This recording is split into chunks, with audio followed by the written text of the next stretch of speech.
Broadcasting live from the Business Radio X studios in Atlanta, Georgia, it's time for High Velocity Radio.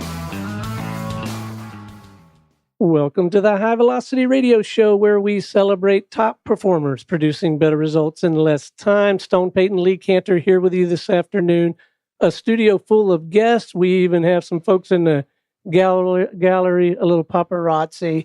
This is going to be a fantastic show. We got lots of folks to visit with. But first up on the High Velocity Radio Show this afternoon, it is my distinct pleasure to introduce executive producer and host with his own radio show. It's called Manufacturing Talk Radio. Please join me in welcoming to the broadcast, Mr. Tim Grady. Good afternoon, sir. Gosh, good afternoon, Lee Ann Stone. I'm glad to be here. Thanks for inviting me on.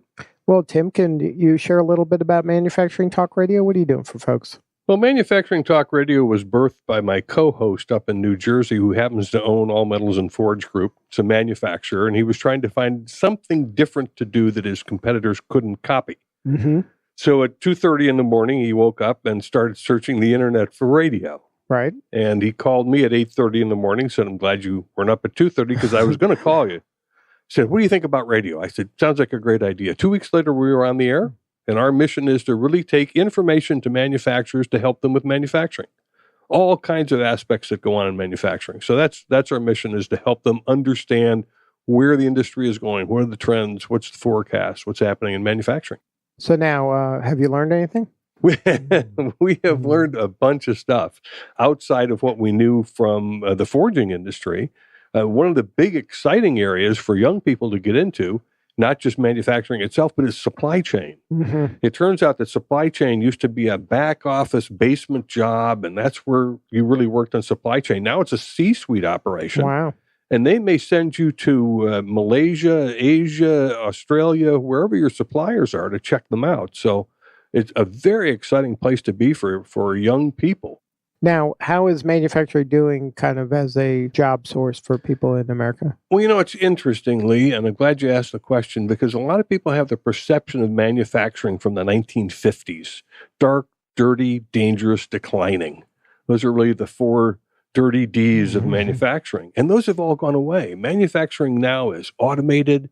You're dealing with smart machines. You're dealing with daisy chain machines, one machine passing a process off to the next machine.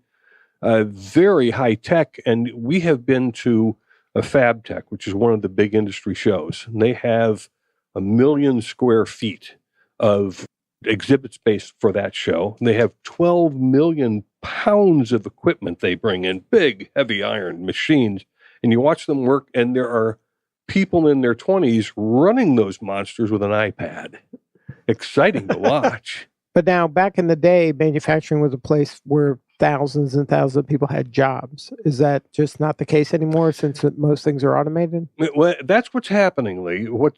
Back in 1980, manufacturing peaked. There were 17 million jobs in manufacturing. Today, there's about 12 million jobs in manufacturing. Now, a lot of people will say, well, 5 million jobs went offshore. No, they didn't. Actually, they were automated. Very much like the same process happening in corporate America. We all thought that when the computer, the desktop computer, hit corporate America, that all the secretaries would be unemployed. Wrong. All the middle managers got unemployed. The guys who made up the reports. So same thing's happening in manufacturing. So it's being streamlined? Very much streamlined, and a lot of intelligence going into it. The average worker today is not blue collar, they're white collar. They're at least a 2-year degree, some coming out of high school. But manufacturing today has 300,000 job openings in the U.S. they cannot find people for. And these people, how are they finding them now? Well, they're really struggling. They're going to the local county colleges. They're going to the tech schools. They're going to the universities. You know, the sense 10 or 15 or even 20 years ago was, my kid's got to go to college. Everybody's got to get a 4-year degree. Well, great plan didn't work out, because now you've got the kids who have graduated from college living in their parents' basement without a job, and they can't find a job. Right. Because they got a degree in being a film critic. There are literally 700 universities in the country that have a degree program in being a film critic. Now, I can't imagine there's a lot of jobs there. So instead of getting the skills that they needed to go into manufacturing, because they perceived it as dark, dirty, dangerous, declining. Right. So manufacturing is really struggling. So now the mission of your show is to tell these stories and to kind of enlighten people about what the manufacturing world's really like? That's exactly right, is to get the message out to not just the manufacturers about what's happening in trends and software and automation and manufacturing, but what is going on for parents and students in that industry. It's very much high-class corporate now. If you go onto a production floor, you don't see grease and stains and chips and dirt. They're polished. You could eat off of some of those floors. Because there's so much automation, robotics involved, they have to be in that environment for them to function, right? That's exactly right. It's all air conditioned because you've got to control the air temperature for the robots to work, and it's all computerized. So it's very much all different than people perceive it to be. Now, here in town, we had a conversation with a manufacturer a while ago that they were partnering with a technical college to create a curriculum to help them kind of create the jobs that they needed to fill in their plant. Are you seeing that across the country? Absolutely, Lee. That's the smart thing to do, is to go to your county college, go to your technical college, sit down with them and say, this is what we need you to turn out a year, 2 years hence. So please help us design the curriculum. And we're finding that the county colleges and the technical schools are very interested in doing that. That's exactly what they want to be able to tell their kids. When you graduate from here with a 2-year degree, just walk right down the block and there's an employer who will employ you. And these jobs aren't like minimum wage jobs. These jobs are high-paying jobs. They are. The average starting wage is between $40,000 and $50,000. That's the wage start. Here's a wild one. We thought welders, they must be making 20 grand a year. Wrong. Welders are starting at 60 and 70. If you're underwater welding, 150,000 a year, and you only work 6 months. So, you look at some of the trades and you say, gee, those were the dark, dirty, dangerous trades. Not anymore. Very high tech. So now on your show, what are some of the guests that appear on your show? Gosh, we have had a lot of nonprofits on the show who are in the industry. The National Association of Manufacturers has been on the show. The president of the Fabricators and Manufacturers Association International is on the show. We have Dr. Chris Keel, who is an economist and out of Armada Corporate Intelligence. He's on the show. Brad Holcomb just retired. His position was taken over by Tim Fiore. They're from the Institute for Supply Management. Now, you may hear on the nightly news, the ISM number was 54.7. Well, what that means is manufacturing is in a positive area right now. Things are going well in supply chain, in production, in inventory. That's what that number means. ISM is very astute, and literally the President of the United States waits for that number to come out shortly after 10 a.m. on the first business day of the month, because if it's above 50, he can say, hey, look how well manufacturing is doing under my tutelage. And if it's below 50, he sends out the vice president. So now, how are you bullish on manufacturing in the coming years? Like how is it trending right now? Actually, manufacturing is looking very good. You hear that the economy, that the gross domestic product is around 2.1, 2.2%. That's the kind of growth they expect for 2017, 2018. We actually look forward about 4 years and we see this expansion continuing because it's not getting overheated.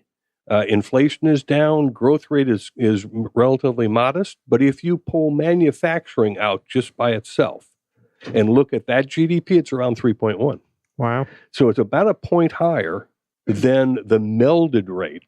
Now, people say manufacturing is only 12% of the economy. If you measure just production floor out the back door, that's true. But if you measure upstream from that, it's about a third of the economy. Right.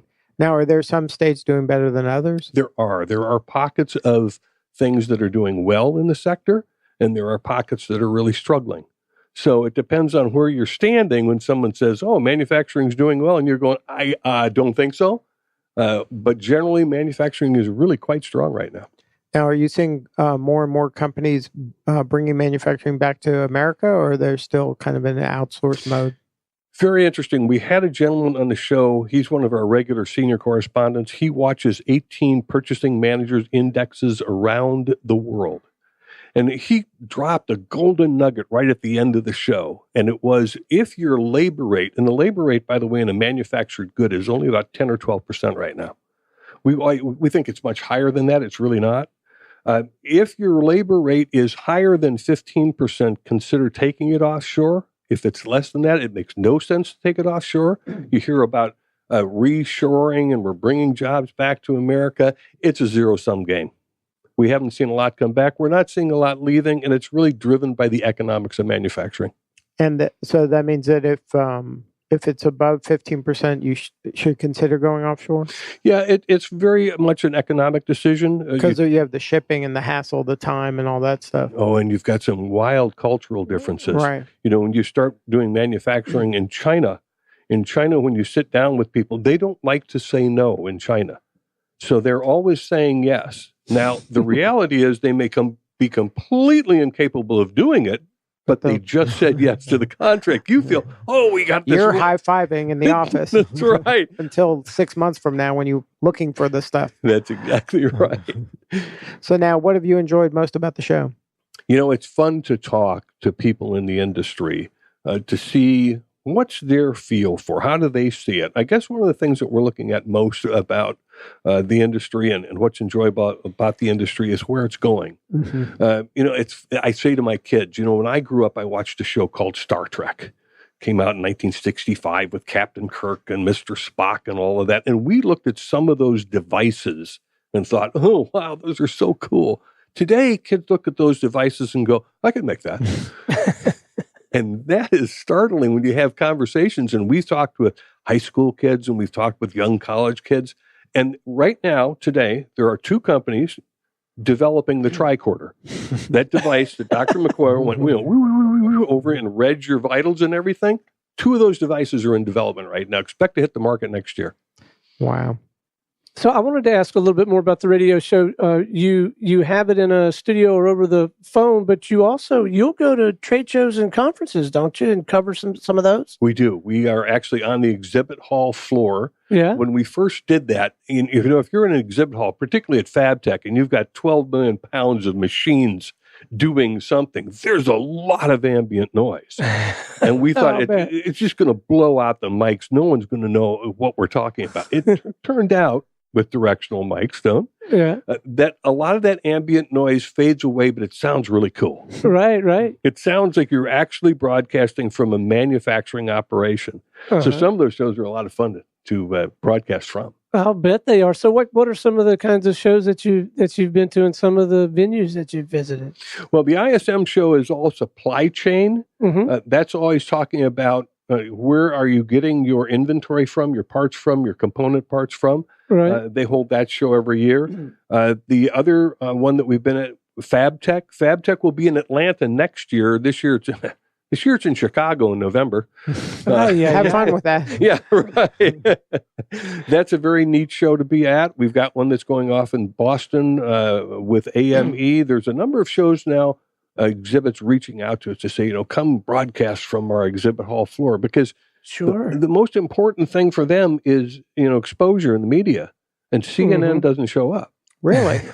Traditional media isn't showing up at these things. Mainstream media, I hate to say it, they're not paying attention to a third of the economy. They're just kind of blowing it off. And if you look at their news stories on CNN.com, FoxNews.com, whatever it might be, it's Trump. All right. So where can our listeners go to tap into your radio show and or to have a conversation with you or your partner about any of these topics, the best coordinates, websites, emails, whatever's appropriate? Sure, Stone. I would love to give them the email address. I'm sorry, the website address, which is mfgtalkradio.com. We store all of our shows there. They go off live and then they become podcasts. Some of them are just podcasts themselves. So we store all of the shows there. They can look through the library. We've got a number of news articles that we post there. And then they can find our emails or just shoot info@mfgtalkradio.com. I get a copy of that. My partner, Lou Weiss, who is the co-host and the CEO of Manufacturing Talker, he gets a copy of it. And we like to follow up on those inquiries. Well, thanks so much for joining us this afternoon. Keep up the good work. This is important stuff that you're doing for all the reasons that we described. And as you specifically called out, I don't think traditional media is doing now, nor do they plan to do a very good job of celebrating and supporting the good work that is happening on the manufacturing floor or in so many of these enterprises. So this is very important work you guys are doing. Thanks, Stone. We really enjoyed being here.